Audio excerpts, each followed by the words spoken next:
Ma'am, you're using the Galleria Duemila account?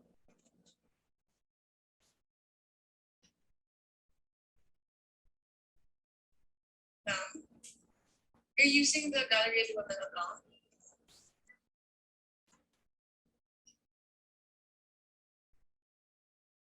Ma'am, you're on mute. You're using the Galleria Duemila account?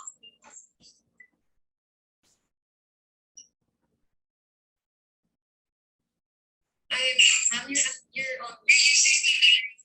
What do I have to do? You should log in using your Duemila, ma'am. How do I do that?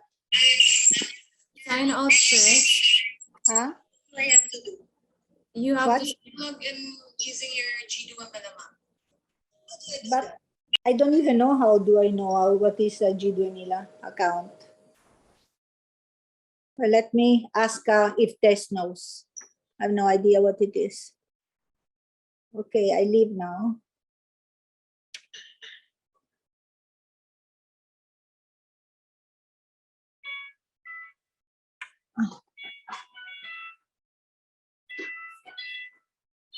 This is my socks. Be careful, my socks.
Hello?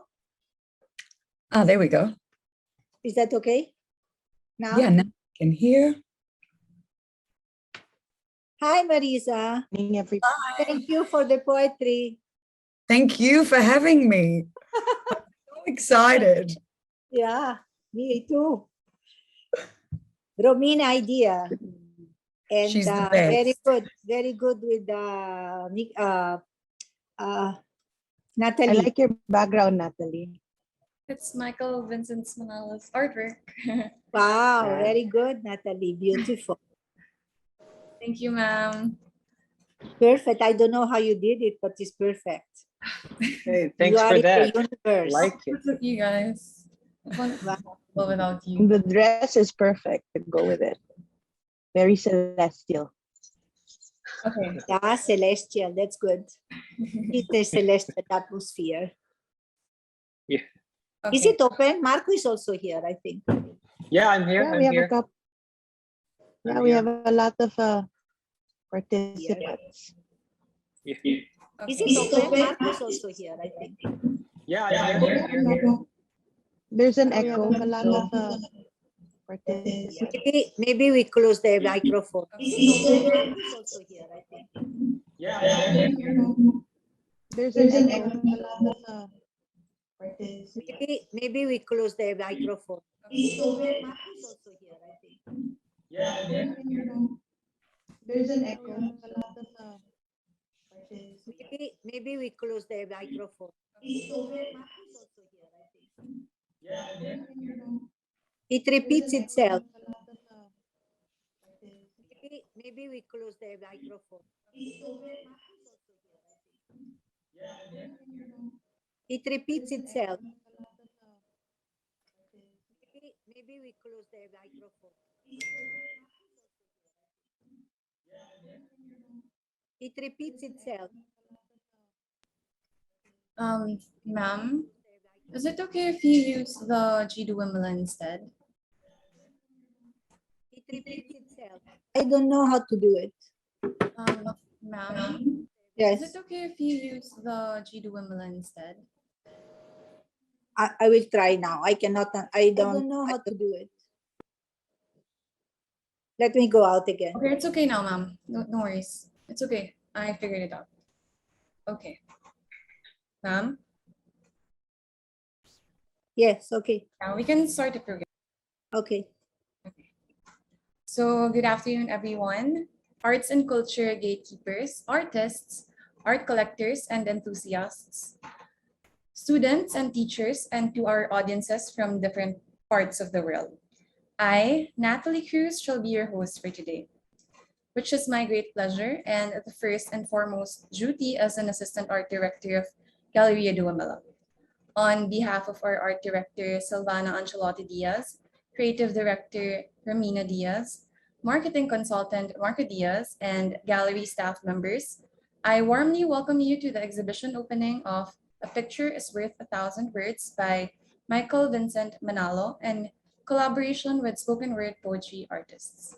Today, we will be showcasing works of Manalo with a high caliber selection of writers and performers from the spoken word poetry community, integrating visual arts with written verse, a multi-sensorial approach in communicating Manalo's art, taking digital barriers into account.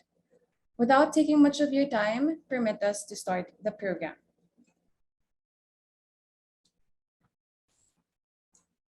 Manalo is a photographer and a photo manipulation artist. His works are inspired by the imagined memories of nostalgic and dreamlike environments, capturing and documenting their decline into the surreal. Manalo also co-founded an art zine called Magazine 43, which is a print-on-demand magazine that promotes emerging and established contemporary artists to the masses. Manalo has exhibited in several countries: Australia, England, Germany, Georgia, Italy, Japan, Lithuania, Philippines, Poland, Serbia, South Korea, Taiwan, UK, and USA.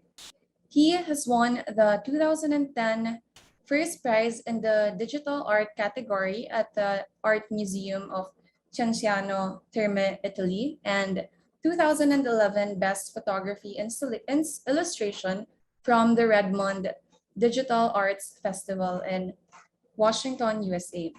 In 2015, he placed in the Secret Art Prize from the Curious Duke Gallery in London and nominated for the APBF Signature Art Prize of 2014 from the Singapore Art Museum. He was also named as one of the 2014 and 2017 Asia's top 10 most inspiring visual artists in Asia by the top 10 publications in Malaysia. He is also a 2020 Arte Laguna Prize finalist and is currently working on an art project with a gigantic bike company named Giant. Let's watch his video.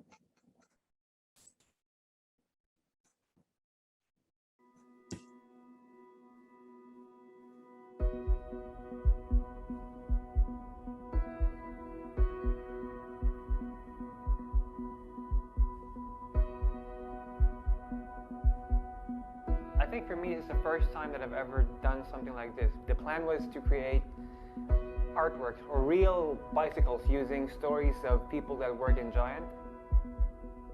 So I'm going to use their stories to create 6 bicycles.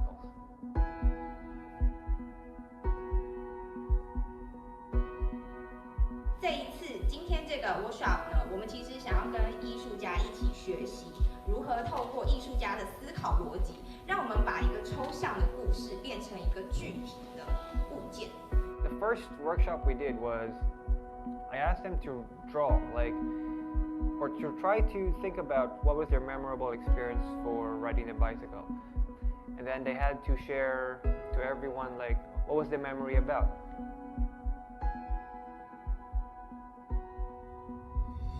有一天我就突然想说，脚踏车不是台湾之光吗？那不然我就骑脚踏车回家好了。然后，所以我就沿着就是德国，然后一路骑到北京，然后再飞回来到台湾。我女儿那时候在学 push bike 的时候，后来开始在接触两轮的时候，我觉得那个过程是有趣的。我想要分享这个原因，是因为我觉得本来骑车就是一件很快乐的事情，它不需要任何压力。28位爷爷奶奶，为什么我都是爷爷奶奶？因为平均年纪是62岁。我说，哇，62岁再来环岛，然后出发前很多紧张。当时我们交往的2年多，有计划想要往下走下去。So he wanted to propose to his fiancée at the time, so they took the bicycle together and went up the mountain. When they got up to the mountain, he started to propose.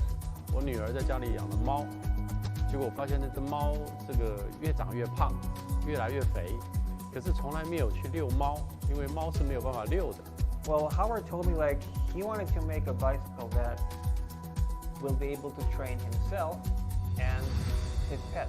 You know, there was a period in my experience that was quite dark, and the bicycle, even at that time, you know, it supported my mental health, which I really needed at that time in my life. So this is my first time to do something like this because I have to work with so many fields, like creative fields, designers and other artists as well. 好，这样就好了。我用一条小条的类似沙子的东西把它连在这里，这样。然后 The thing is, like, it's my first time to actually use other people's stories to create my own work, like their own very personal stories to create this kind of work. For me, it was a very enriching experience.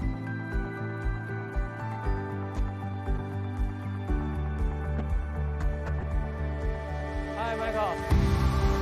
Good to see you.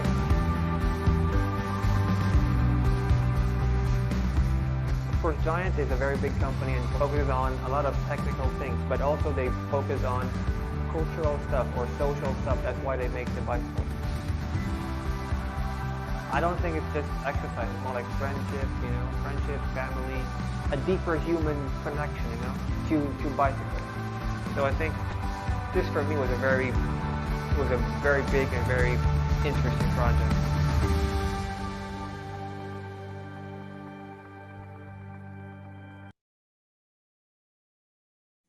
The details about the exhibition we just watched is in the chat box. Okay, so Michael Vincent Manalo, or MVM, currently lives in Taichung, Taiwan, where he recently has been doing a lot of art installations. We feel delighted to have with us today the artist himself, Mr. Michael Vincent Manalo. Today, he's going to be sharing his experiences and his take on the exhibited works of A Picture is Worth 1,000 Words. I'd like to also request everyone to mute their mics for now so we could hear MVM better. Okay, hi everybody. So my name is Michael Vincent Manalo, and I think I want to introduce to you this exhibition for this exhibition. Because nowadays, I think most of us, you know, we can't really go out that much. We are usually in quarantine, and like our movements are mostly limited. So I was very happy because Galleria Duemila invited me to this exhibition where I can showcase my digital art alongside with like really amazing poets. And I think for me, this project is more like exploring the digital way of showing artworks. I think because now it's like we are mostly in quarantine, or our movements are really limited. So the artworks you see now, later on, we're going to use an app to scan it, and then the artworks will come to life. And also, we will also listen to the spoken word performed by several amazing poets. And yes, Natalie, I think we go back to you now.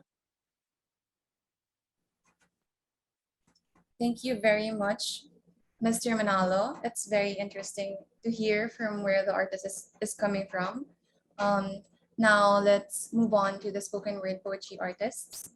Let's start with Jello, Angelo Bacunawa. Or Jello studied in De La Salle College of St. Benilde under their digital filmmaking program from 2015 to 2020. His disciplines involve dance, photography and poetry, rapping, filmmaking, and scriptwriting.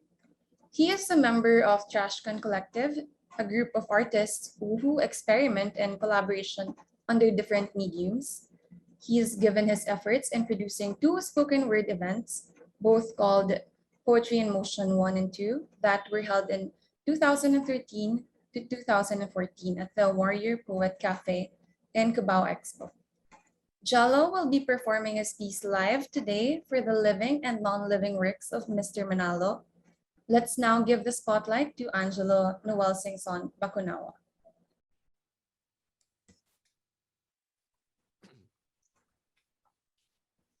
Right. This piece is entitled Who is Not Here Never Leaves, or in Filipino, Ang Yumao ay Hindi Umaalis.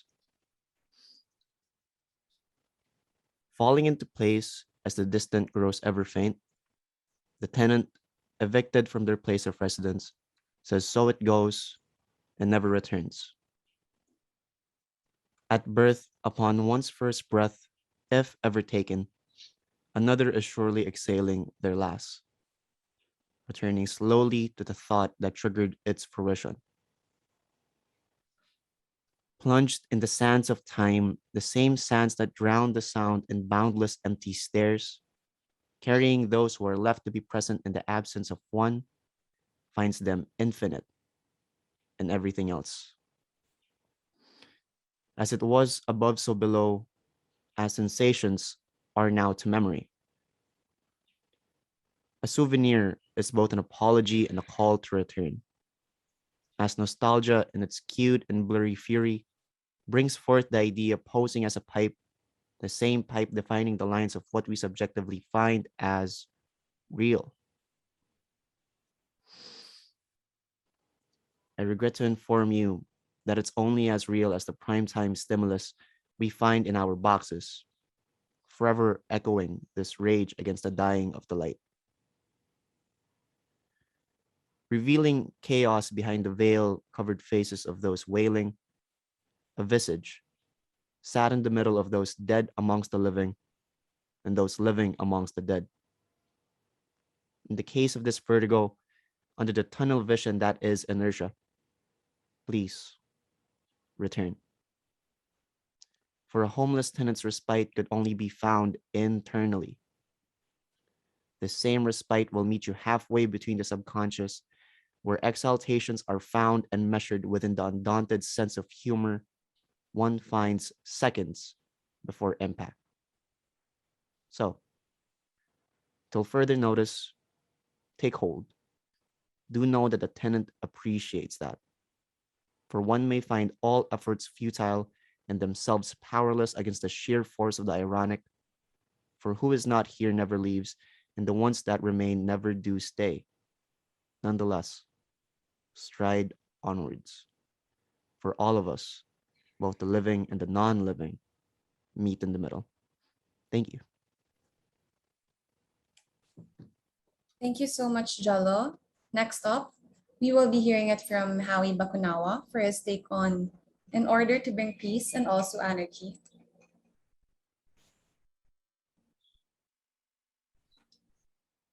Born in Cubao in 1995, moved to Katipunan by the turn of century, educated in private Catholic schools like La Salle and Ateneo, as far as literary achievements go, none to speak of save for a handful of poems, plays, and stories. Howie will not be able to perform live, but instead, he will be presenting his pre-recorded poetry output for Mr. Manalo's artwork In Order to Bring Peace and Also Anarchy. So here it is. There is no order of forms, no linear set of images, no hierarchy that espouses the foundations of knowledge. There is only the blur, The quick motion, the steel glint of an umbrella tip with traces already fading in the drain of an illimitable afterimage and rain of sheet music. Listen, the rain itself is music, the ringing of a million worlds sitting suspended in the fold of every teardrop curve of rain, calling down an inundation of universes to shatter against the ground in a dance of ripples. That is why it does not suffice to say that disorder immediately proceeds from a lack of order, nor will it be enough to conclude that disorder can be nothing more than the reverse of order. The image is tracing a backwards progression, the rain falling down from an umbrella and back into the cloud that surrounds the man's head nebulously, like the mind that thinks disorder back into order, reterritorializing lack and fretting over absence. No, that is why it is useless to talk of leaving and returning, to speak of peace and anarchy, to say things like missed opportunity when it is all eventuality. One thing will come to suggest everything else, like a magic trick or dumb sleight of hand where the man clad in black sits in perfect stillness slouching towards a gray infinity on an armchair that keeps the image of his shadow nailed to the ground. Do you think the image will yield to you, Marguerite? Do you think that the image will make meaning flow like milk and honey? Do you think that it will bloom like a flower? Do you think that it will remain coy? Do you think that it will sing when you stab it with your sharp gaze? Can you already imagine how sweet it must be to lick its wounds and empty it clean? Constructions of mind and memory, the umbrella, the rain, the cloud, the man, the chair, the shadow. To know the image, to know an image, is to know the hierarchy, whose order brings peace and anarchy. But the black figure of a man leans and keeps leaning away from us toward that gray infinity in order to bring peace and also anarchy.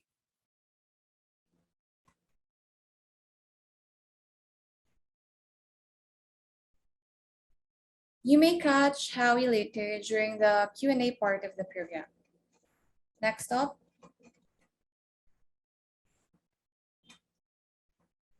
Anthony Yaman Cabal, also known as Lozano, is a music producer and lyricist, grounding his sensibilities from his time immersing in the local ground hip-hop and experimental music scenes. Anthony's work involves a rather informal, constantly evolving approach to summation and reference, often manifested through sample-based compositions and sound art. His writing also shares this referential quality, drawing from record collecting, internet culture, and other forms of counterculture. Primary influences include writers such as Kool Keith, Edgar Allan Poe, and Trish Keenan. Unfortunately, Tony couldn't join us today, but he also sent his pre-recorded output for his take on The Fisherman by, once again, MVM. The iron fist, the velvet glove, the tyrant slit and severed tongues, the shrouded hand, a treasure trove of ledgers, leather bound, embezzled funds, lion, lizard, leopard, the dove, touting handful lesser spawn, like desert fauna's trust become pressure to venture on. Restitution nevermore. Monochrome leprechaun, standing monks Nephilim, oblivious to go the long river floors, drinking water, washing clothes. Daft is he that gestures forward past the lines of measured torment, like frogs placed in lukewarm water, slowly inching boiling temperature. Best the serving gets the pearls, best the serving gets the pearls, says the buyer to the diver. Yes sir, hoping for the best of course. The diver smiles and rests assured.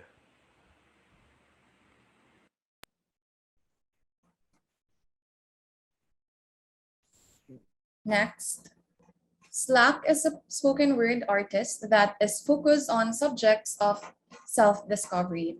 His own observations of people and genderqueer struggles from 2013 onwards.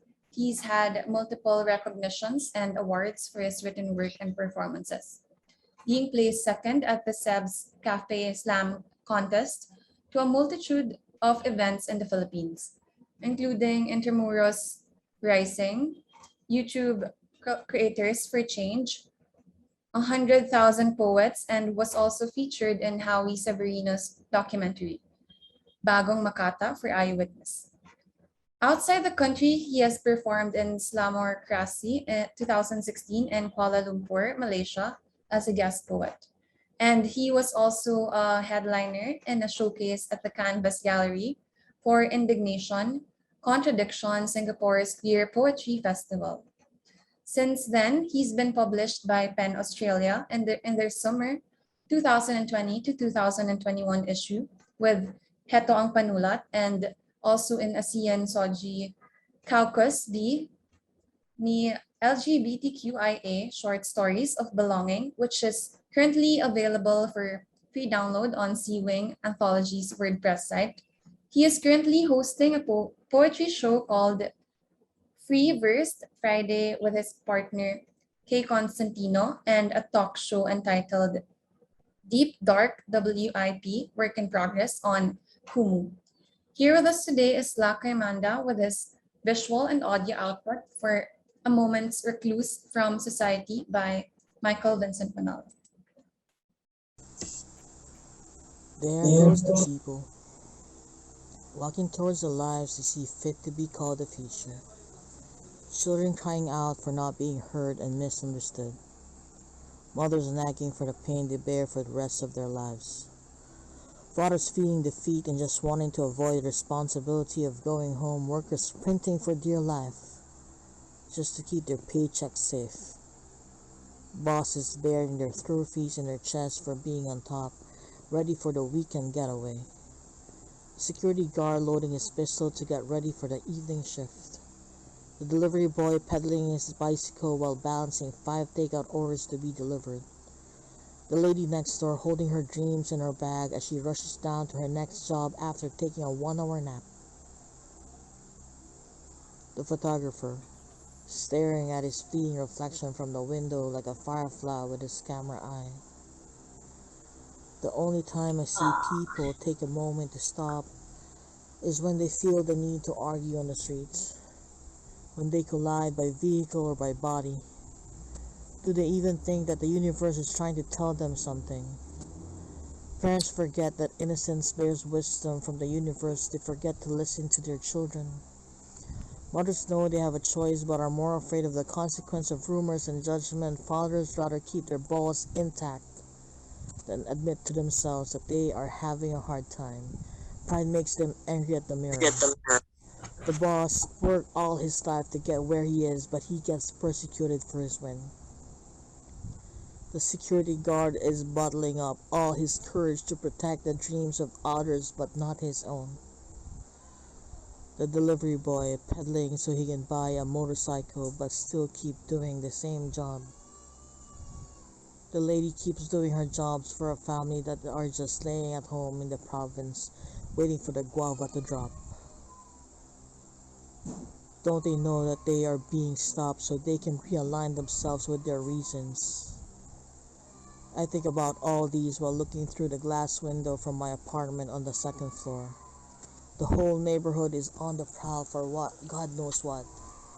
Perhaps salvation from a stoplight on the intersection, a glimpse of hope from their mobile phones, a hero from a drunk, hopeless person on the next corner, holding a sign that says we'll work for food, lying down on the concrete of his own lies. Maybe they're all in search of a signal that there is life on the other side when the train starts to whistle. But I'm just a scared little bastard thinking I know everything because I chose to be inside, where I am safe. I dream of one day being in the middle of all the rush and the chaos, Capture each and every thought that goes in their mind. Write each down on paper. Label it with their names. Put a picture on it. Have the courage to ask for their names. Describe their frowns and smiles, even what makes them angry. Find out the reason why they do this. Make myself a storyteller and tell it. Make them unique.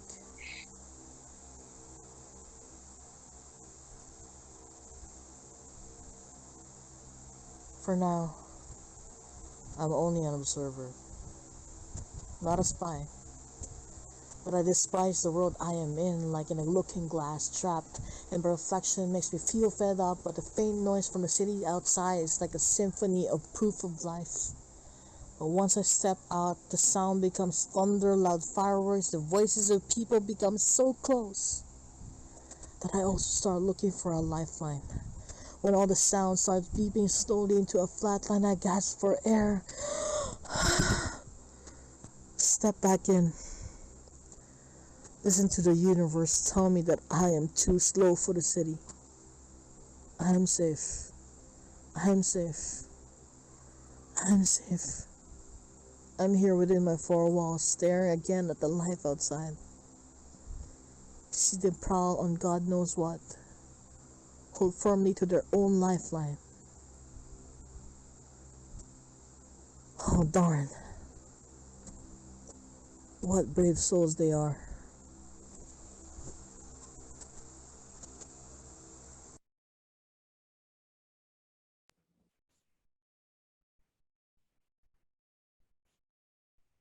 Thank you very much, Slack. Now let's move on to the next artist, Kay Constantino. Kay Constantino is a spoken word artist that focuses her aim on the dark and beauteous parts of love, life, and everything in between. Her efforts in the field act as a voice for multiple causes. Her main focus is on the women empowerment, domestic violence awareness, and LGBTQIA+ rights.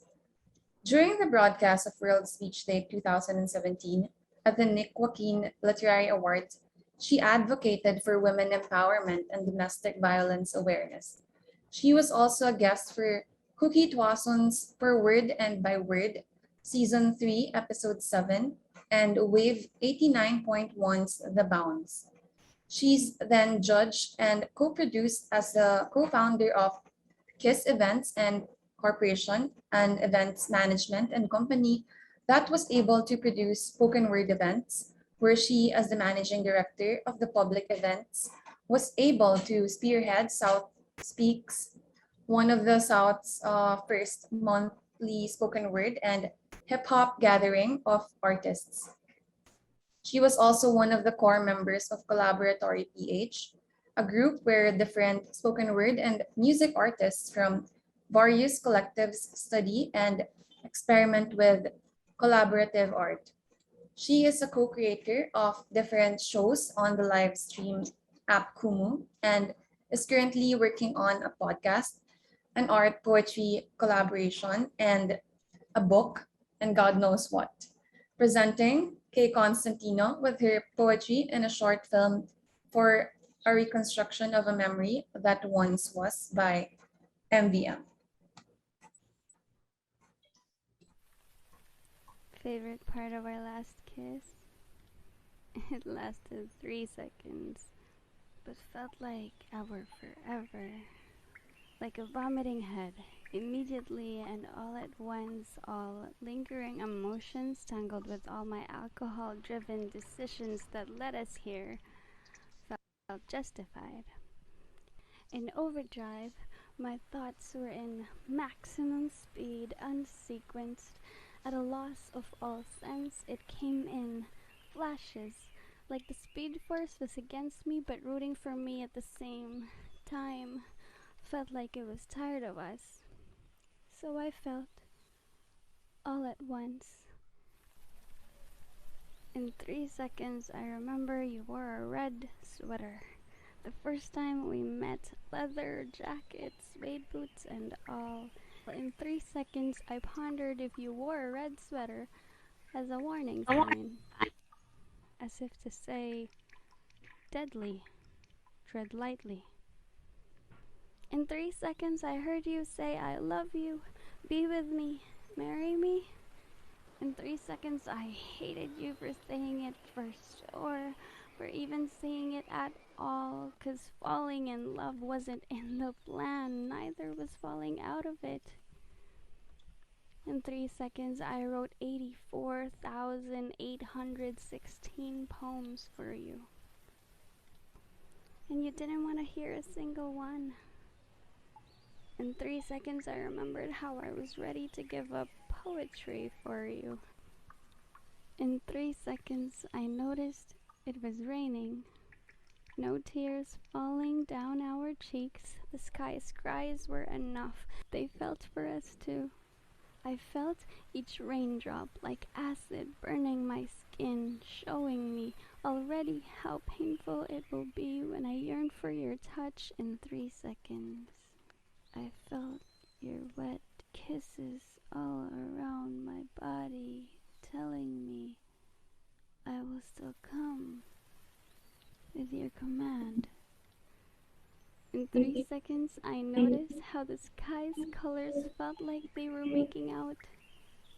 Kahe, to make us warm in the coming cold nights below, to give us hope in the coming dark days. In 3 seconds, I noticed flowers did not bloom that day, as if to say, it is not our right to be beautiful today. At the same park where we met, beside the same bench where we watched our first sunset, this is where we will say our last goodbyes, pour our last cries of love. I will miss you, but I know we are not made for each other, because we are made for the world. I was only allowed to experience you for a fleeting moment, but now is demanded to return you back to the universe, where you belong, where you will shine brighter.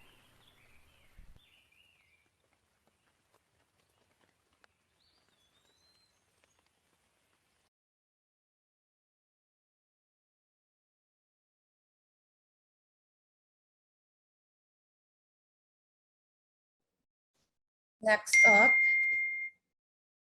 Marisa Garefa is a writer and performance artist from Australia. Based in Europe, her work explores the intersection between creative practice, trauma recovery, and telling our stories as an act of healing, resistance, and power. Marisa uses the tradition of storytelling, woven with memories, poetries, and creative mythologies of herself, to give voice to rape, mental illness, mental health, and generational inheritance of grief. Breaking silence, breaking shame, a way to speak the unspeakable, even if the story exists as nonverbal or incoherent forms, a standard effect of trauma. She works with memory fragmentations, combining them with poetic reflections on nature, methodology, and symbolism, drawing out the beauty from horror. A mental health educator, performance artist, CEO of Garefa Creative, founder of the Placehold Open Mic series in Tasso Hostel, Florence. Let's all welcome Miss Marisa Garefa, performing live from Italy for The Atrocities of the Silent by Mr. Michael Vincent Manalo.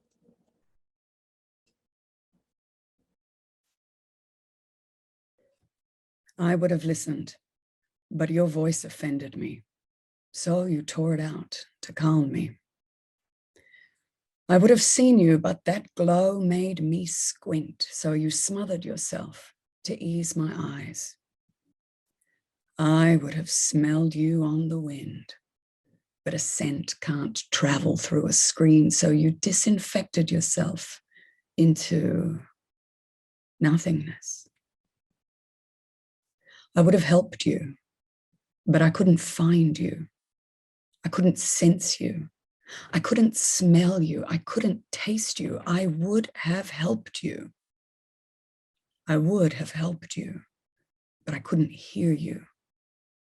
Why didn't you tell me you were disappearing?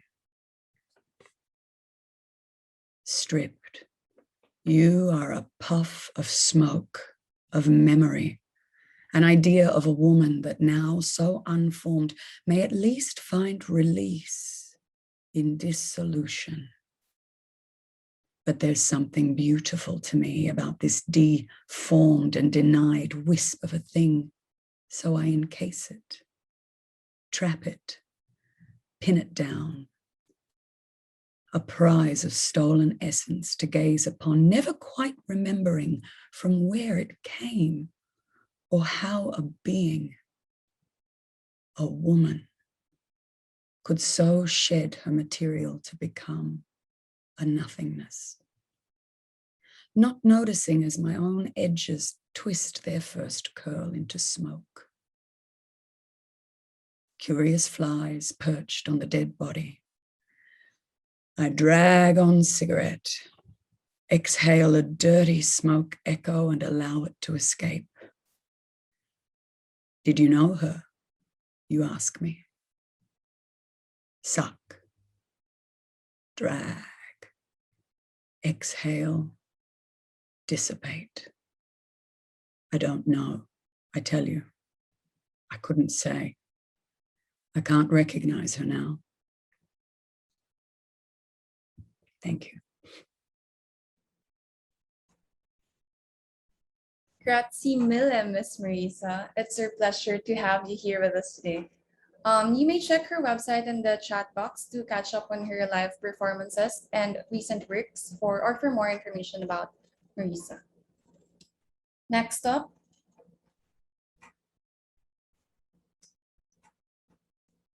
MNMC.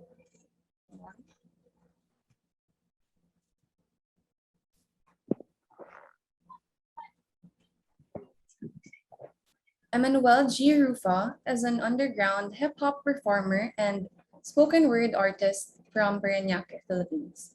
In 2016, he accompanied a fellow rapper and poet by name of Emar Industria to a poetry slam in Satinga Naturals in Makati. He spent the following 2 years garnering accomplishments in various spoken word events. With all of his efforts, he represents Nasak Oddly, a hip-hop collective he's performed with close friends and family. His writings stem from his memories, which he also cites as his driving force in learning how to be strong and at times weak when it is needed. Here with us today, MNMC, to perform his piece live for the second meeting by once again, MVM. Amen. Yo, what up? Okay. Yo. Gang. Yo. Mula sa karanasan ng maliit na pagkahilaw, aking ibubuhos ang ilaw na litaw sa aking pagtanaw. Na sa liwanag ng aking likha'y maraming silaw, sa sariling lente mo lang din ikaw mauuhaw. Sa dilim ko bumuo halos, pira-piraso kong pinapaliwanag ang ekspektasyon ng mga nais makaunawa. Madali naman kung titingnan mo't iisipin, ngunit dala ng aking yapak ang ibig sabihin, hindi ko kayo kailangang pilitin. Nakapaloob sa bilog na may nais siyang ituro sa akin. Ako ang salamin mo, wala kang kayang itago sa amin. Pagkinang ng paligid, dagdag punto sa paghakbang patungo sa susunod na hakbang. Nakatumbang magbibigay sana ng hangin, dito'y wala na.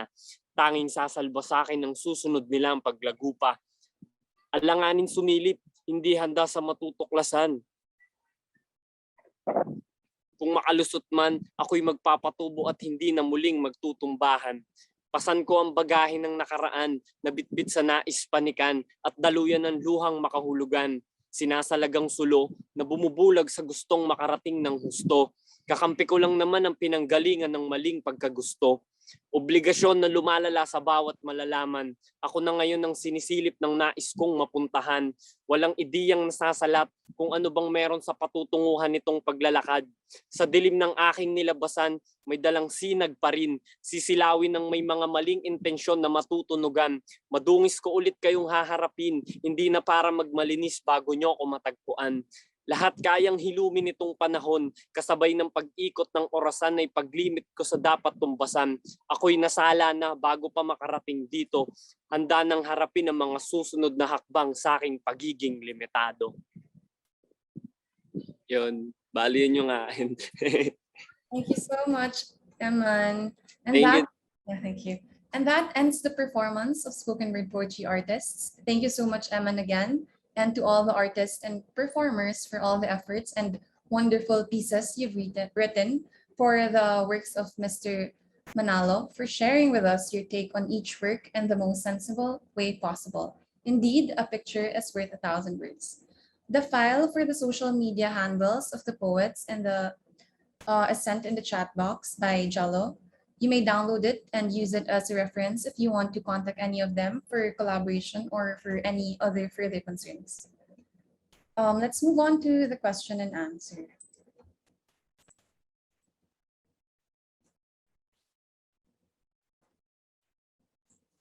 Galleria Duemila actually has this opening questions for MVM and the writers, as well as for Mr. Mina and Mrs. Silvana Diaz. For Mr. Manalo, seeing that your work is very poetical, what was your reaction artistically or creatively incorporating poetry with your work? Did it resonate you? Did it challenge you? Or did it motivate you?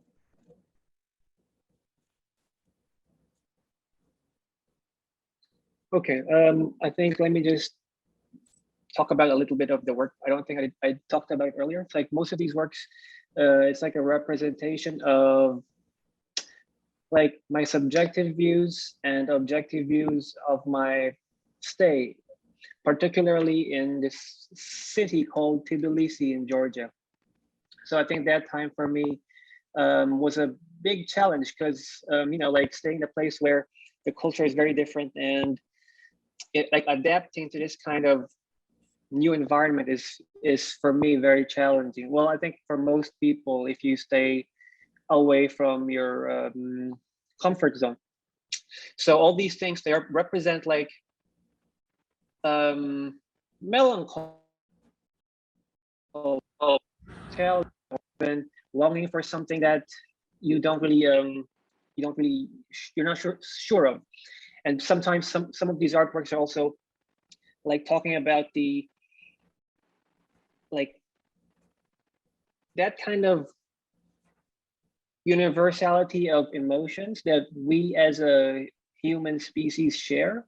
So I think I kind of explored these themes in these body of work. And as for the question, like incorporating poetry with my work, I think it is my first time actually, but like most of us know, like this kind of practice has been going on for such a long time, like really ages ago. And I'm quite, I'm really happy that I was able to have this opportunity, you know, to work with other poets. And for me, this kind of thing, kind of exhibition, it's like playing in a band. Why is that? Because for me, it's like I kind of created the rhythm or maybe the beat even, and then the poets, they kind of joined the beat or add something to the beat, which also resonates to what I want to say or to what I want to or what my subject matter is. Or even to put it simply, I think they just caught the vibe. They caught the vibe of the artwork. They caught the emotions of the artworks. So the things that they try to say, or the things, the artworks or the poets, the poems that they've made, I think it picked up on the vibe of these works. So it's like I create the color and the space, and they kind of create words on what I wanted to say. It's like they act as the mouth of the artwork. If the artworks could talk, like this is what they would say. So it's something like this.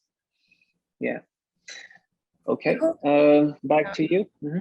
I hope you like how this turned out, Mr. Manalo. Yeah, of course. I liked it very much, actually. Okay, next question is for the poets. What did this collaboration mean for you? What do you think the future of collaborating with visual artists look like for poets and literary artists? And do you see a future, especially virtually, on these kinds of interactions between music and other mediums? Who wants to go first? Right. Would it be all right if I share a piece of mine? All right, cool. I guess representing the poets. Yeah, I think the future is actually really bright for these types of collaborations. Some would say that we're actually entering this sort of new renaissance period in time where the possibilities are limitless, really. Like in this internet age, of course, and in this time, the pandemic that we find ourselves in, everyone could just send something online. And if somebody actually relates to that, some way, somehow, they could actually make a piece that already is a sort of collaboration as well. I think this exhibition and our part in it as the poets actually root from that, this ability to just, as Mr. Manalo said, give voice to these visuals, you know. So I think, yeah, these sort of things should happen more, definitely in this day and age, where, you know, different artists could just join together and just make something tangible from the intangible. Yeah, thank you. Thank you, Jalo. Anybody else? Slack here, Eman. Miss Marisa. Yeah, I can comment maybe as the international artist, because in my case, I'm in Italy. So the invitation for me was really an extraordinary opportunity, not just to breach time and space. We literally have a big time difference between us right now, but also crossing cultures. And I think that's probably the most exciting thing for me about the online collaborations anyway, is that as we're forced into lockdown and crisis, usually I'm used to traveling the world and collaborating in multiple countries every year. And, you know, I've been landlocked, as we say, like everybody has. And in my case, I really suffer for that, because the artistic community for me is also, there is no separation between art and life for me. There is none. So without the ability to meet other artists, to collaborate with other artists, to respond to artworks, to use that extraordinary community to access my internal space, I don't necessarily have strategies to cope. So the ability to come online and create alternative communities is incredibly beautiful. I don't think we should treat it too utopically. I don't necessarily agree that it's limitless. I think there are some limits. I miss hugging you. I miss being able to put our voices together in the same room and seeing how that resonates. I want to see the artworks live, but it also gives me more motivation to get there to the Philippines. I think there's a lot of potential though. And I think knowing the cost of artistic production, especially, and knowing how certain forms of art, spoken word, performance art, this kind of multi-form, multi-genre collaboration is not generally financially viable for a lot of galleries to program this kind of cross-genre work. So creating these online formats allows us to collaborate without being too limited by these kind of material restrictions. It's not the solve all, but it's a beautiful patch for the wound of a lack of global respect and investment in the arts that I think we're experiencing across the world right now. But we need the arts more than ever. And this is a way to rebuild that globally. I think it's really interesting and beautiful.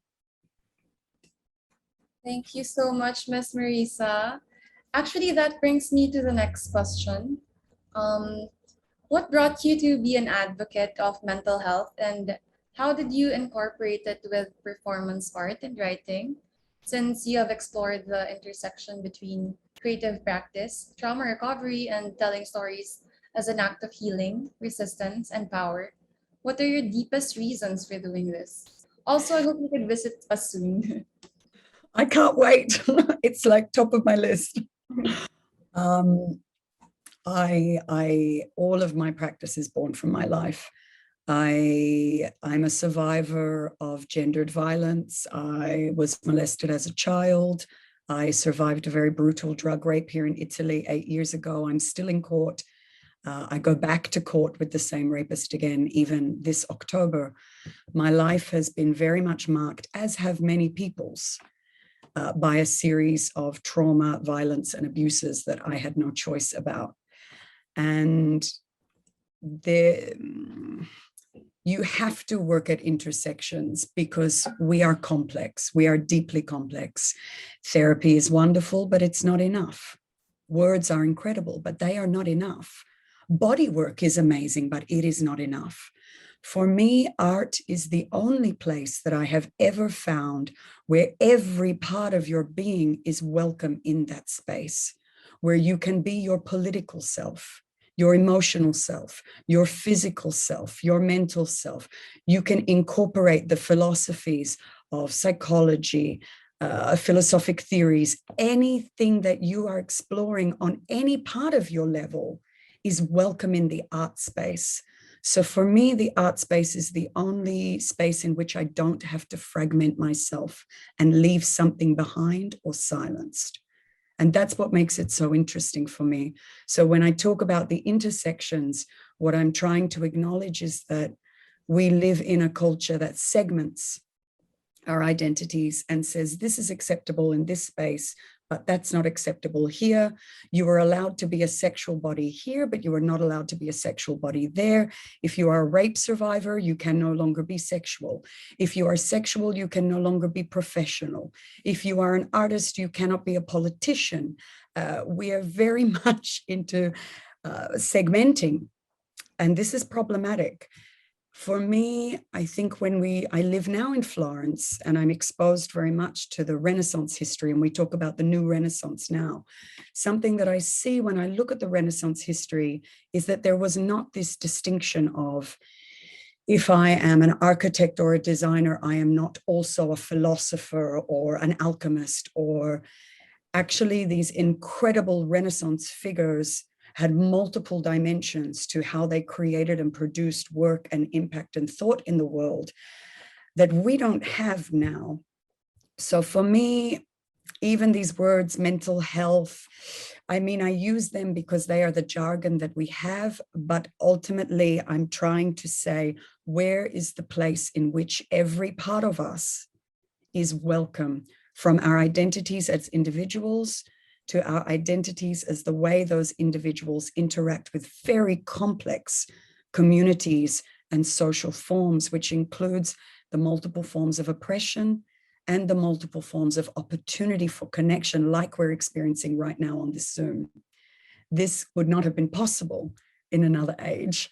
An Australian woman with an Italian and Croatian set of parents collaborating with extraordinary Filipino artists globally, responding to these powerful artworks that are talking about, from another context, how it feels to be misplaced in a strange culture and the melancholy and the loneliness that comes with that in the context of a global pandemic. Where is the space where we can talk about the multiple levels of all of those things, from the political to the psychological, to the emotional, to the philosophical, to the very critical? That place is art. So that's the core of my practice. Wow, I felt like I was listening to a TED Talk. That's very inspiring, and that makes me want to move to Italy. Anyway, but I'll stay here. I'll make sure to catch up with your live performances for sure. Thank you, Thank Miss Marisa. Thank And you. then, so we have another question for Mr. Manalo. What do you think about the future? What do you think about the future? What do you think the future holds for augmented reality in art, Mr. Manalo? Okay, I think because I'm just very new to this augmented reality artworks, like later on, I'm gonna introduce how to use this app. And basically, this company is from a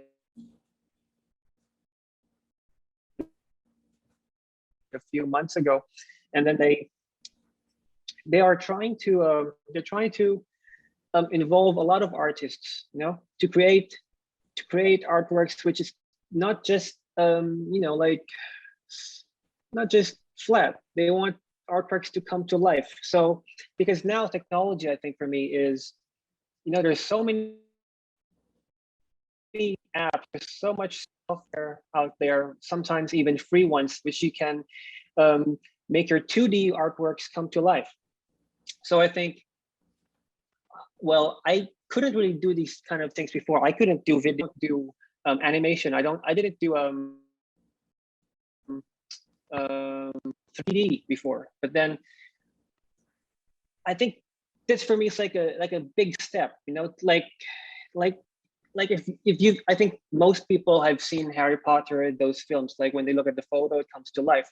So I think for me, it's like, if you look at a photo or a painting, it's just like a snapshot of a moment, you know, of a memory. But then what if we could, you know, bring that to life? So I think for me, like AR now is like the future of most 2D artworks.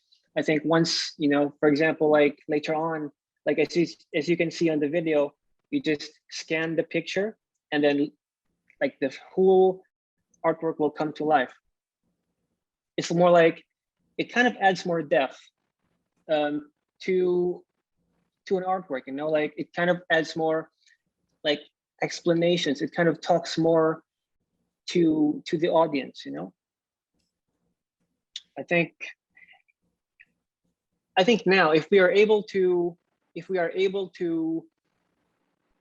like use what we have now, like what technology we have now to push this, I think this is the best time, because, you know, most of us, like what I said earlier, in this COVID era, you know, I think this is like the best time to put effort on, you know, on putting life into still images. Because like, for example, this exhibition, I think if we just look at the images online, I think it's not so different from, you know, not so different from looking at a picture on you know, like a web browser. It's just the same thing. But then if we, for example, if we use, for example, this app and scan the artwork, like you'll see two different things. You'll see a still image on the monitor, but then you'll see it move on your phone. I think that kind of makes two emotional fields. You know what I mean? Kind of it kind of takes you back and forth, you know? Yeah. Yeah, that's what I want to say. Okay. Yeah. Back to you then. I love the idea. In fact, I even reached the limit of viewing it because I really enjoy the transition. Well, thanks. Anyway, Thanks. Yeah. The next So question. yeah. Okay. Yeah, you were saying, Mr. Manalo? Oh, I just wanted to add, like if you've noticed, later on you will notice like the picture will move and then suddenly it will have this kind of transition and kind of state that will take you to, I wanted to show it like as a memory, you know, imagined memory. So later on, I think we can all try this together. Yes, I We actually can use the sent app it. together. Yeah, I sent it in the chat box. They can try Okay. it. Yeah. Okay. Yeah, Okay. well, that's for me. Back to you then. The next question is for Mrs. Silvana and Mr. Mina. How do you feel about Galleria Duemila diving into the cyberspace? How do you intend to go about your future exhibitions with the situation we are currently in? Who wants to go first? I'll go first. So hi everybody, thank you for coming. I'd like to first thank all the poets and Michael for allowing us to try this collaboration and interaction of different poets and artists. And of course, as I said, you know, now we're all stuck a bit in our own spaces, but virtually we have this multifaceted world where, as Marissa said, she said correctly, we can't hug each other, we can't see the artwork, but then at least we have this experience, which is absolutely amazing. And I think that Galleria Duemila, or is approaching this era where we have to start embracing this inner space where we all can meet from different parts of the world. So, bridges don't exist anymore really, because we all have this window into seeing all these beautiful images, hearing words from poets, hearing music, seeing the sculpture, well, in 2D, but I think this is a new world and a new space that we can enter. And I really do believe art has to interact with people. Questions have to be answered, and people have to keep asking questions, because only when we interact globally and with other artists, especially locally, we have a means to open our minds and open our hearts and become even more creative. So, this might generate new art and more inspiring art, because it's really a very special moment in time. So yeah, I think Galleria Duemila knows where it's going, not exactly where, but we're starting to see reactions from people that we haven't seen in exhibits in a long time, in the sense that there's more mental, emotional interactions and collaborations, because in the exhibit, it's a social gathering. But once we're virtual, all of a sudden there's this protective, it seems like the computer or the telephone generate this this protection that allow people to speak and have more confidence to actually express themselves, which I think is beautiful. So yeah, hopefully this happens more, and I'm very thankful that I can collaborate, that the gallery can collaborate with a lot of different people. To you, ma'am. Ms. Savannah. Well, my dream has always been as a gallery really to present the latest way that people feel and the present moment where you're living in. So augmented reality is and also conceptual art, or the modern technological way that I would like to discover, to bring something new, and because I get very bored many times by the reality of life. So I think that art has been always my way to go on living, because it has given me always new sensation, new way to dream, new way to get out of sometimes my boring reality, if it is there, of that moment that I'm living that reality. So I will really to explore and to invite artists that can give me way to exhibit their work that are out of the ordinary. And as I say, I like very much video art and augmented reality. How can I go out of this reality? How can they present new things that can make people, surprise, and like people of my age that I'm on the 70, you want to see this millennial, what do they do, how do they see the world, how do they, the energy that they have and the energy that comes out of their creation. So I hope Galleria Duemila can go into this new channel, how to get artists that are really exploring new frontiers in experimental art. We Thank can, ma'am. We'll try. We'll be working on that. Thank you. To you, Thank Natalie. you, ma'am. Okay, so now we'll be opening the questions to everybody. You may raise your hand, or if you have questions, you can send it in the chat box. Anybody with questions?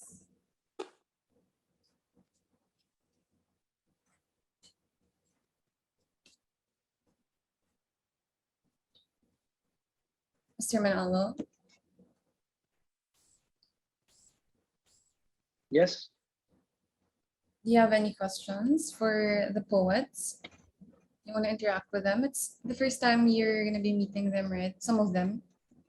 Oh yeah. Okay, I wanted to ask, I mean, in general, like the poets, how did you guys come up with the this with your prose or your poetry? How did you come up with these?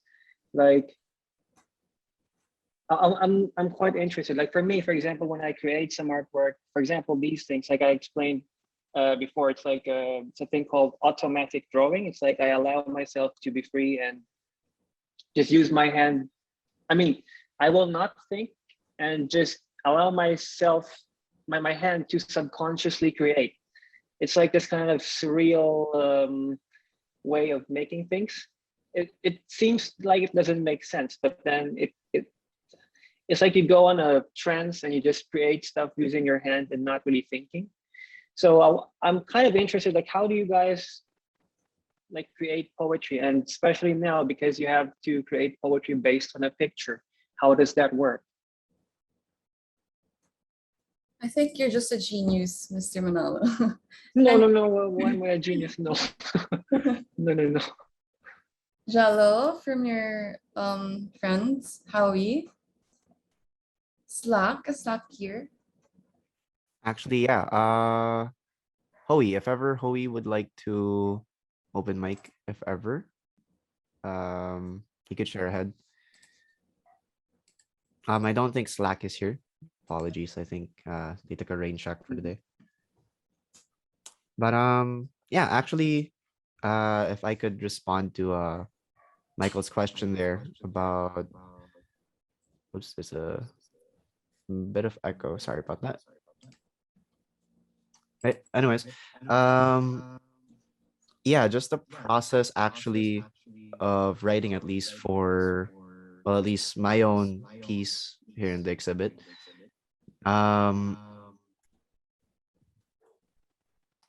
I guess it's the initial response, I guess, to seeing the visual work that got me thinking about certain words that I already, well, not that I actually chose them or something. It's just that they gravitate towards the subject matter. For example, for me, the non-living and the living, actually, when I was writing that, a very close relative of mine actually got COVID.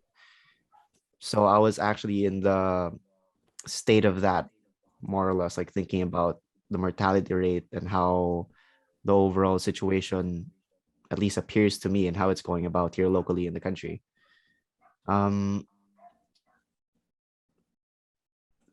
Yeah, sorry, that's about it. Yeah, thank you.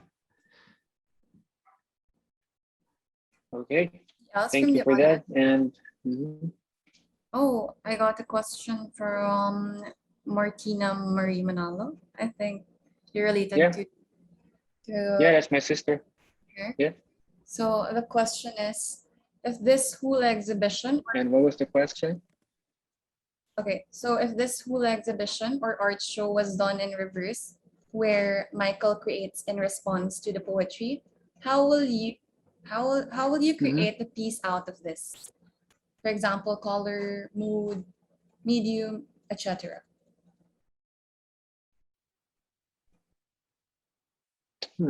Well, I think to think about that, that for me is a little bit of a new experience because I've never tried that. I will be able to make some artworks based on music because in my as my work, sometimes I make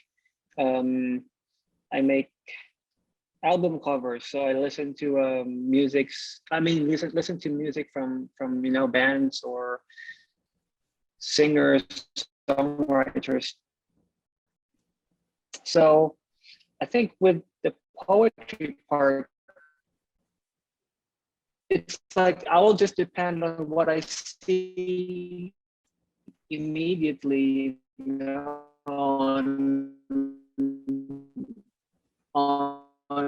reading each word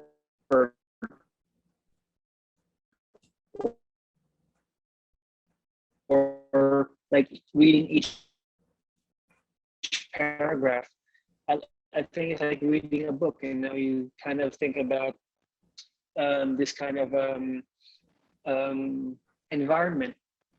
So I think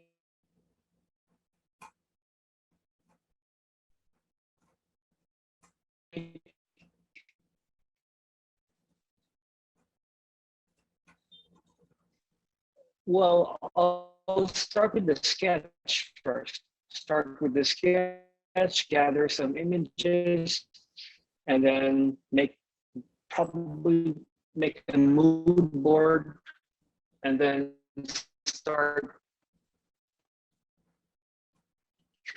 creating based on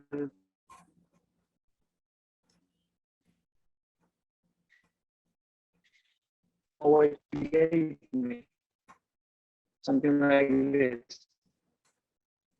So I kind of make something based on a feeling. So, for example, the poetry gave me such like a feeling of nostalgia for something which I never, never lived. So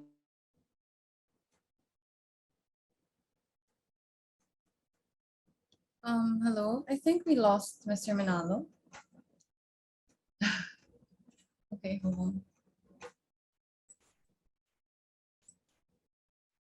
on. Jello, what about you? Do you have any questions? While we're waiting for Mr. Manalo. No question from my end, but there is one in the chat from Bon Labora. How does the pandemic affect your work in painting, writing poems, and even on creating videos? Ooh. Okay. This Yeah. is Sorry. for all the artists that Yeah. Yeah, okay. Yeah. I guess I could speak in behalf of the poets. At least the one I was in contact with, of course, in due respect to Miss Marissa. How does the pandemic affect my work? Well, it affects it heavily. Not in the way that I could actually explain that easily, of course, because like everybody sort of still feels in shock over this whole situation, even though a year already has passed and everything. I think everybody's still getting used to quote unquote the new normal of it all. But if anything, I think there's actually a larger volume now of work, at least from the ones I've seen from my friends, where they've actually been able to voice out these concerns as well that I am about the current state of my country. Where are we going with this? and its difficulty with everyone, not just from our own subjective experiences of it, but as a in my own country in general, I guess, for the lack of a better term. I guess like a lot of people are now actually sharing things that a lot of people other than them could relate with, because we're all sort of feeling in the same sort of rut of like, when are we gonna get past this? Are we gonna actually get over this? Are we gonna persevere? You know, those are a lot of thoughts that went in my mind, at least when I was writing this. I think a lot of the poems actually that I received from my end, from the poets I worked with, I actually see those same concerns about surviving, especially the survival of identity, and actually finding ourselves more in this process now that we're in this current state globally. Yeah. Thank you, Jolo. I think Miss Marisa wants to answer Yes, Ms. please. Manalo's question. I can speak a bit to both questions, both Mr. Manalo's question and this question about what it means to create in the context of the pandemic. In the context of the pandemic, I think there's an explosion of creativity for two reasons. One, we actually have time. We have no jobs. We are stuck. We have nowhere to go. And the balance, of course, is survival, literal survival. How am I going to keep the roof over my head? How am I going to pay for food this week? Am I going to get through? And then the other place is, what do I actually do with everything that I'm feeling and experiencing? And creating art has always been, certainly for me, and I think we're seeing this for everybody, it's a way to process the inconceivable. And the pandemic is inconceivable. So what do we do with that overwhelming confusion of incredible amounts of input that we don't know how to manage? We make art, and that's our way to process. So I think there's been a massive explosion, but it's also a privilege to be able to use that time to make art, because there are a lot of people who are so hard on the line of survival, who are caring for people who are sick, who cannot keep the roof over their head. I made a work here that was hand stitching together stories from the crisis from all across Tuscany. And there are stories of people who've had to give their children to other families because they cannot afford to feed them, and they're sleeping rough on the streets. And these are stories that you're hearing everywhere. So on one hand, art is a way to kind of save our emotional lives, but on the other hand, it's also an extreme privilege to be able to do that, to have enough space left after survival to make art. So I think about those things a lot, because my art is a way that we can explore healing and recovery, but it also reminds me that there are people that doesn't help. So it gives me an urgency to ask other questions about what my role can be collectively in terms of community. And so I was the last poet invited to take part in the process. It was fairly recent. So it was just recently during this summer. And so for me, I think Manalo can watch this later.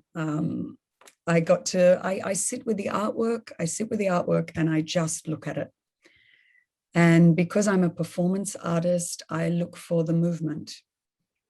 So this twisting of the heads into curls, the cigarette in the hand, I'm already imagining the actions. I came out of theater. So for me, it's very natural to think in terms of action and movement. And so I'm entering the imaginarium of the artwork, and I'm allowing it to unfold. I'm allowing that little snapshot to unfold into a little film.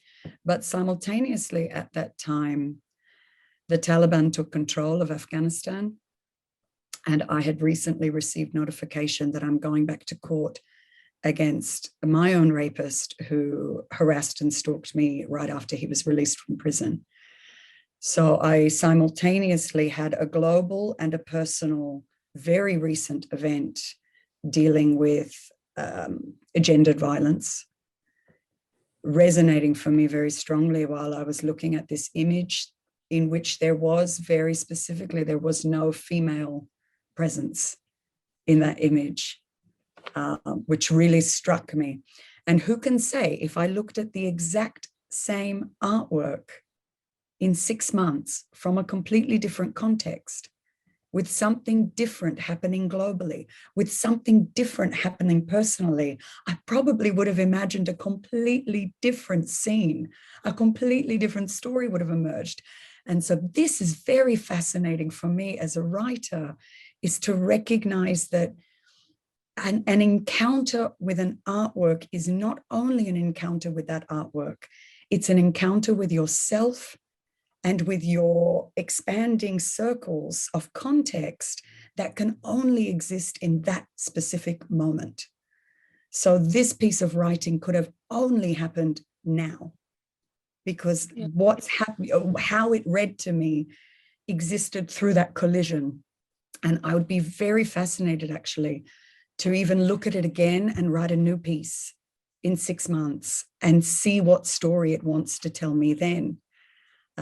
And so I always personally, I think of writing as an act of listening. My job as a writer is to listen and to record what I hear. So I'm listening to the artwork. I'm listening to the cries of my fellow women around the world, both in Afghanistan and responding to Afghanistan. I'm listening to myself, absolutely desperate, because I don't want to go back to court. I don't want to stay in a long, lifelong cycle of legal processes that never go anywhere against violent men.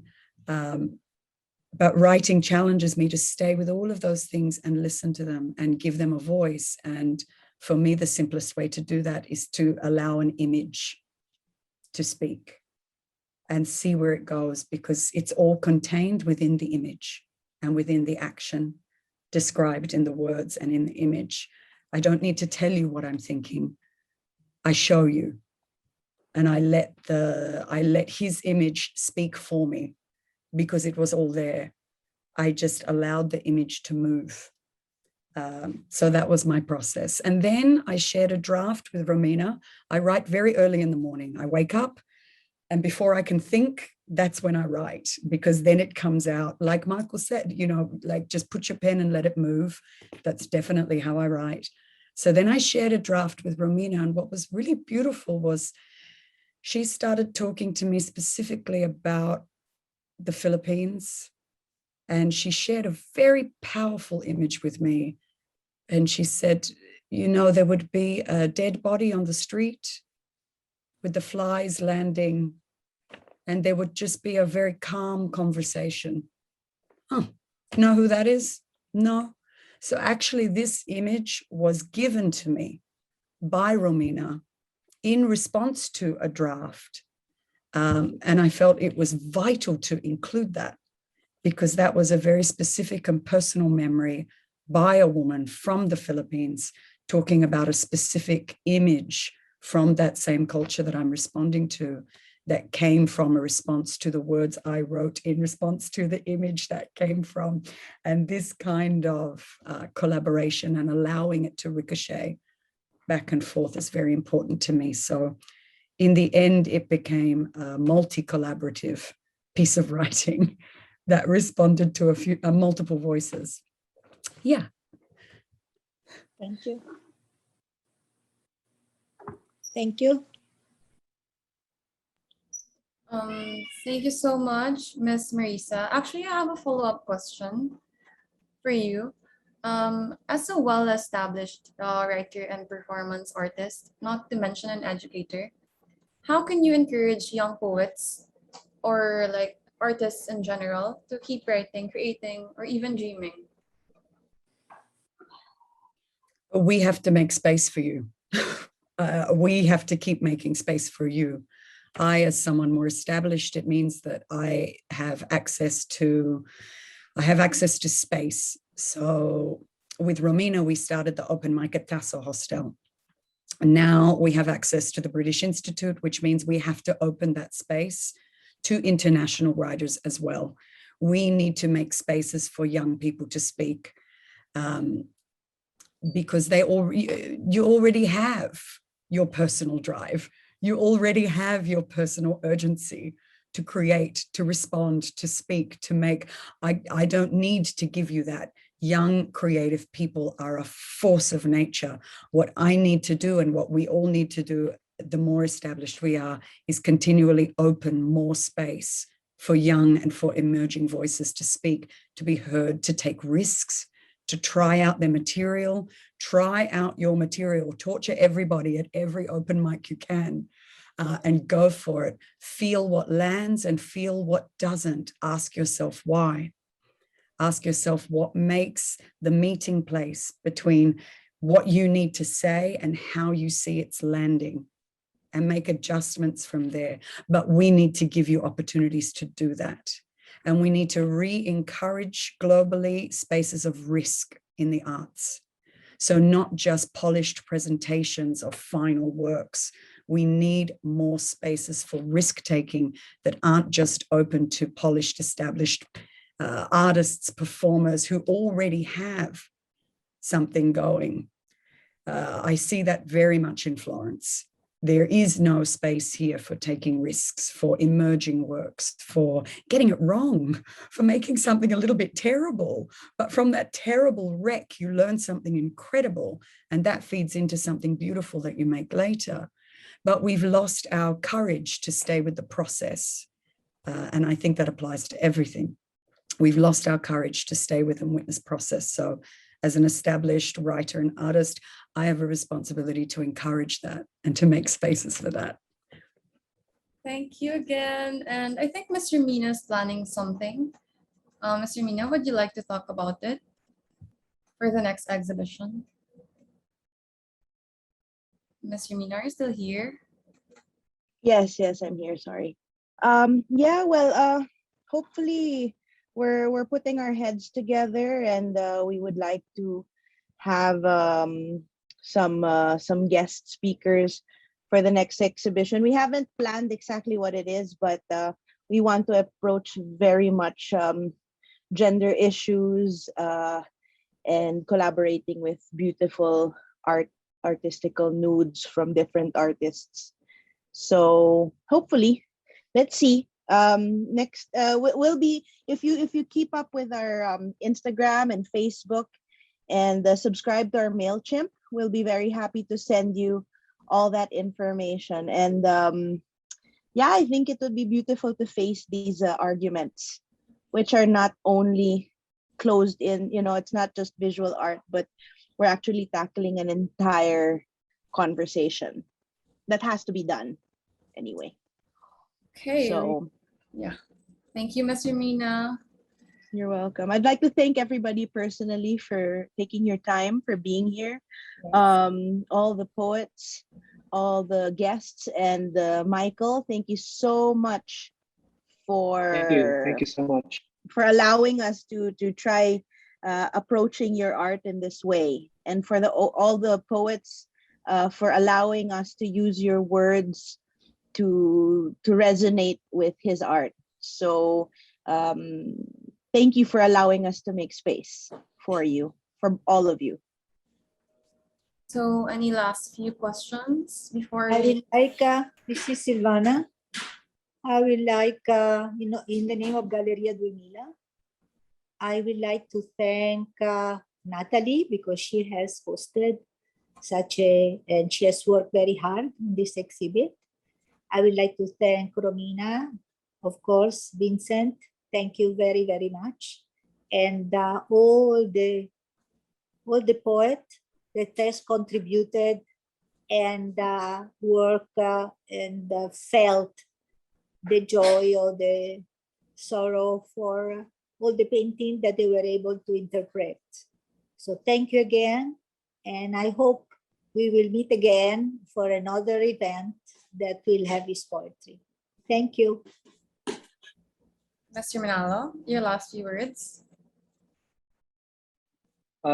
Well, I actually wanted to ask a question first before we end the exhibition. I just wanted to ask, because like right now, like if you notice, like we are going through this huge or very fast upgrading technology. Like what I said earlier, there's this apps, but these days, most of these apps, they have their own AI to create art, So I think for me, I've seen some AI which can make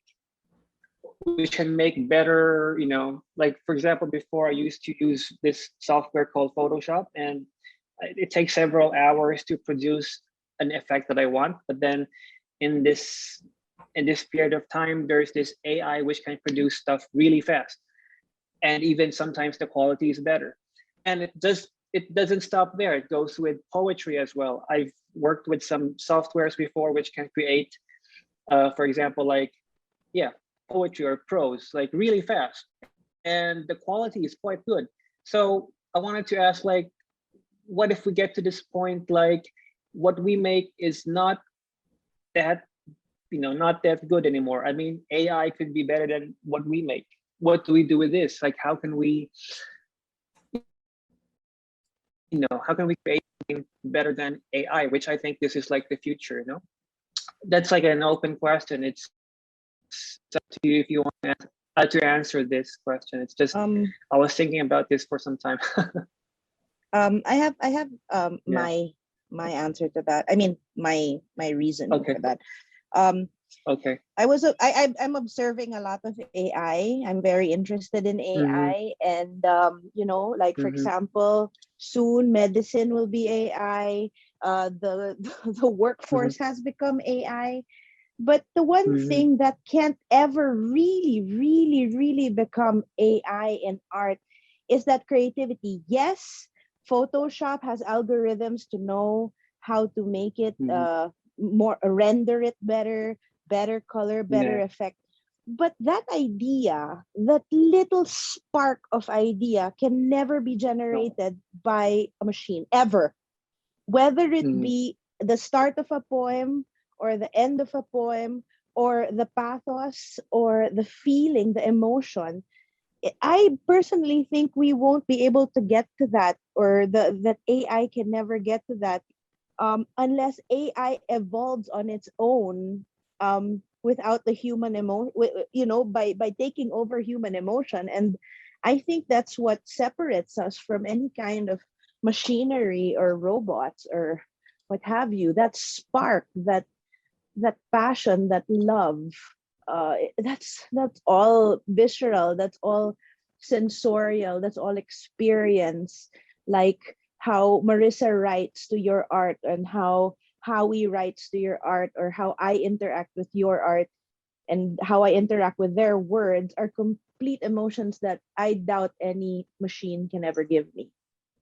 So that's, you can make medicine, engineering, production, all AI, but you can never make that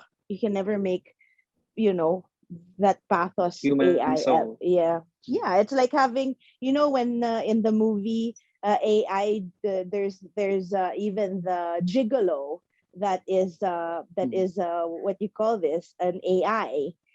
He can never give you that same emotion. Although sometimes, even with that film, She, sometimes you think about it, probably those that are very, in need might fall for it. But sooner or later they catch up and say, this is not really human. And I need human, and I need that love, and I need that, feeling. So that's what I feel about it. Actually, I'd want to build up on that because I have the same sentiments. Generally with AI, actually the root of AI is also still human input. So like our ability to add to this quote unquote consciousness, this artificial consciousness, sort of makes it seem human, but not necessarily human at the same time. You know what I mean? So like with the same sentiments that Miss Romina shared, I think in the root of it all, it's still soul, it's still the ability to read a poem and actually, or not just a poem, sorry, or see a painting, watch a movie, And actually, no, somebody was at the helm of this when actually the idea came about. You know, like the idea had to be processed. It wasn't just like generated from like this random set of synonyms that are already tackling this certain feeling, you know? So yeah, just my piece. Thank you. Yeah, I'm going to build as well. We're all defending our role as creatives. I think that it's so important to recognize that AI can only function on memory. What AI cannot do is learn in the present in the same way that a human can. AI is programmed. It runs on what we already know. It runs on what's already been written. It doesn't run on what is being sparked now, in the sense of full mindfulness, full experience of being. It can only receive what's already been created. It cannot take part in immediate creation in the same full sensorial, temporal way that a human being can. It can't. I'm not a tech solutionist. I don't believe in tech solutionism. I don't believe in the utopic potential of tech to solve all problems. I actually see, in fact, a huge risk of the opposite, that in leaning on tech solutionism, we're getting further away from what we actually need, which is to use tech to come closer to ourselves, not further away. I think this is a huge problem.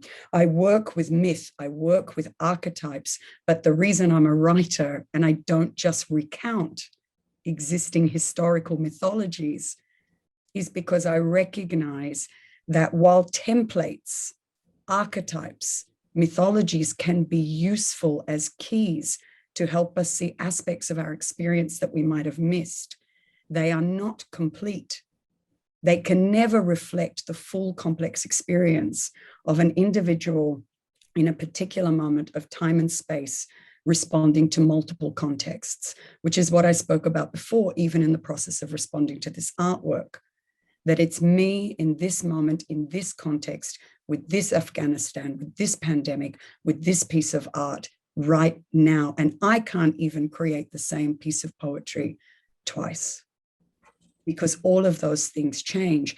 AI, after the fact, can learn how I responded, but it cannot read it or create it in the moment.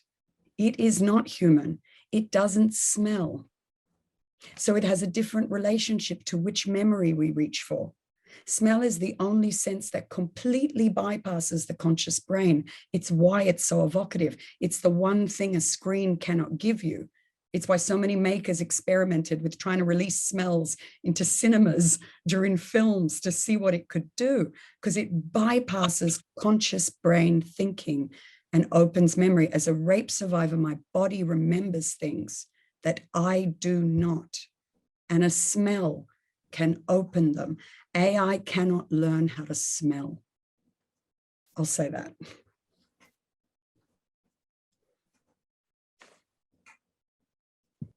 Okay, any other questions from the audiences? Okay, so I'll wrap it up. Okay, I would like to express my gratitude to the artist, Mr. Manalo. Thank you so much for not just sharing your world with us, but showing it through your exceptional works. To Angelo Singson for helping us gather together all the amazing young poets and writers, yourself included. Howie Bakunawa, Tony Yaman Cabal, Slack kay Amanda, Kay Constantino, MC.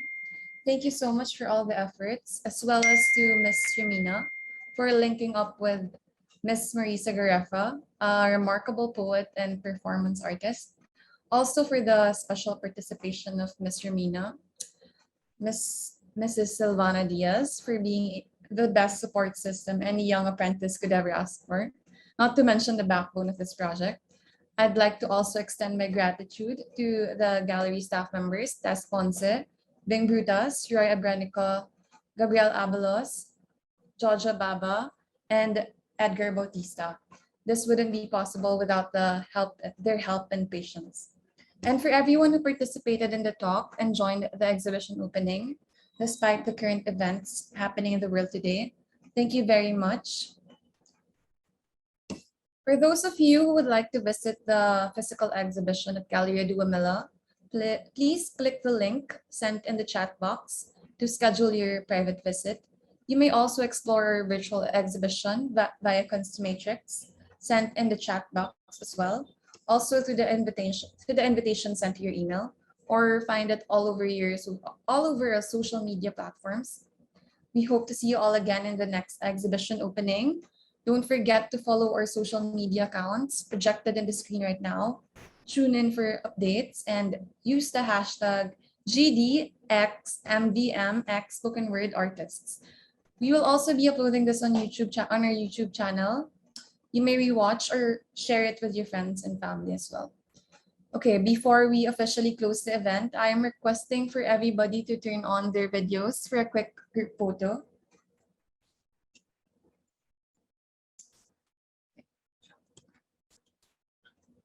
Everybody. Okay, hold on. I'll stop my screen share first. And then Looking good, Howie. Sorry, go ahead. Is everybody here? Say hi. Again for the second batch. Hi. Thank you so much for joining us today. Keep safe and have a good evening. Thank you, everybody. Thank you, Thank Micah. you. Thank you, poets. Thank you, Romina. Thank you, Vincent. Thank you, everybody. Natalie. Thank you, everyone. Thank you, It was an honor. everybody. Excellent Thank you. work, guys. Let's keep it up. Let's make space. Thanks, Mr. Manalo, for trusting us. Thank you Good once night. again. Yeah, thank you so much. Hey, thanks, man. Next time. Godspeed. Keep safe. Yeah, see you guys next time. Bye. Take care. Thank you. Take care. Bye.